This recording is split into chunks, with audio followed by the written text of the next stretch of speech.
तो श्री कृष्ण की भक्ति बेहद ही दुर्लभ है। जो श्रद्धा भाव से कृष्ण का दास होता है वह सारे जगत को जीत जाता है।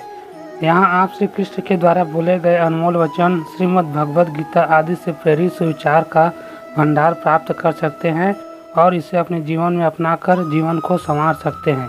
तो चलिए वीडियो में आगे बढ़ते हुए हम आपको श्री कृष्ण के अनमोल वचन की ओर ले चलते हैं।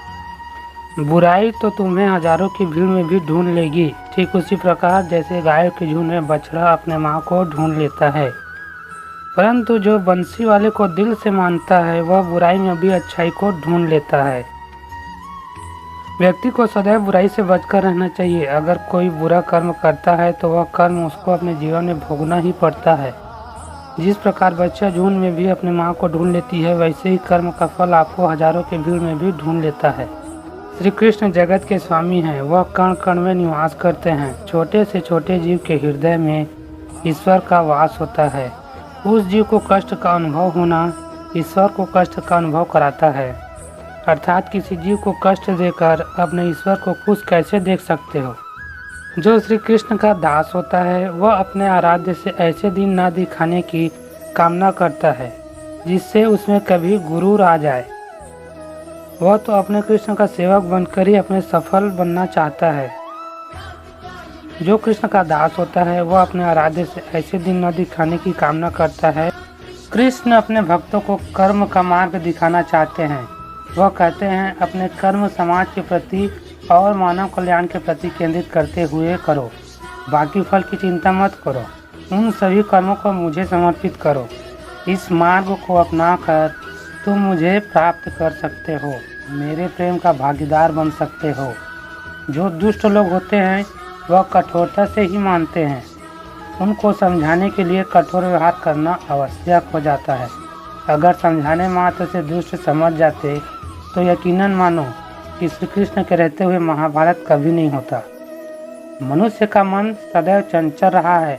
इस मन की चंचलता ने मनुष्य को पथभ्रष्ट तथा मार्ग से विचलित करने में कोई कसर नहीं छोड़ी।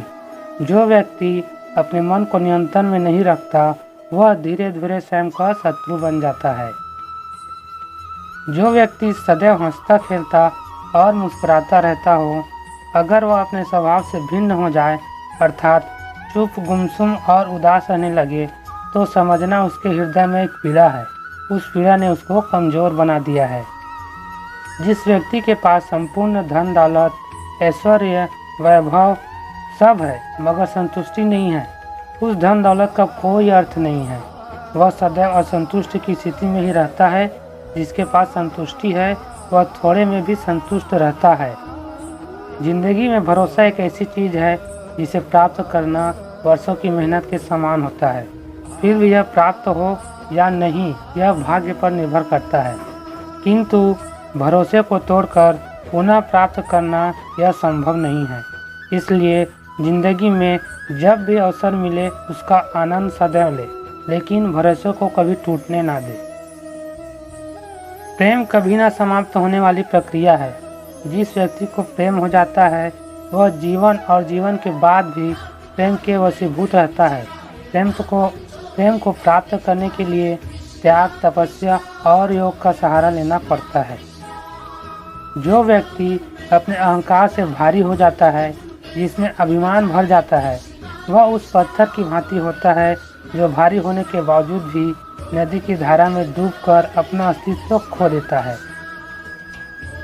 अगर किसी लक्ष्य, खुशी या सफलता की प्राप्ति में लंबा समय लग रहा है, प्रतीक्षा की अवधि अधिक है, तो हो सकता है कि आपकी अपेक्षा से ज़्यादा आपको मिलने वाला है। अपने कर्म पर अडिग रहिए और विश्वास रखिए उस ईश्वर पर जो आपके कर्म की परीक्षा ले रहा है। जो लोग जीवन को भूत और अतीत के भरोसे छोड़ देते हैं उन्हें श्री कृष्ण सावधान करते हैं। जीवन का अर्थ ना भूत ना भविष्य है, जीवन केवल और केवल वर्तमान है। इसलिए वर्तमान में अपने जीवन को आनंद पूर्वक जिए, निस्वार्थ कर्म को अपने जीवन में अपनाएं। जो विधाता के लेख में होता है उसी का फल हमें मिलता है। विधि के विधान को स्वयं ईश्वर भी नहीं टाल सकते। जिस प्रकार राधा से कृष्ण निश्चल भाव से प्रेम करते थे। प्रेमिका के भाव से मीरा कृष्ण को पति मानती थी, मगर विधि के विधान में रुक्मिणी का साथ लिखा था, जिसे स्वयं विधाता भी नहीं टाल सके।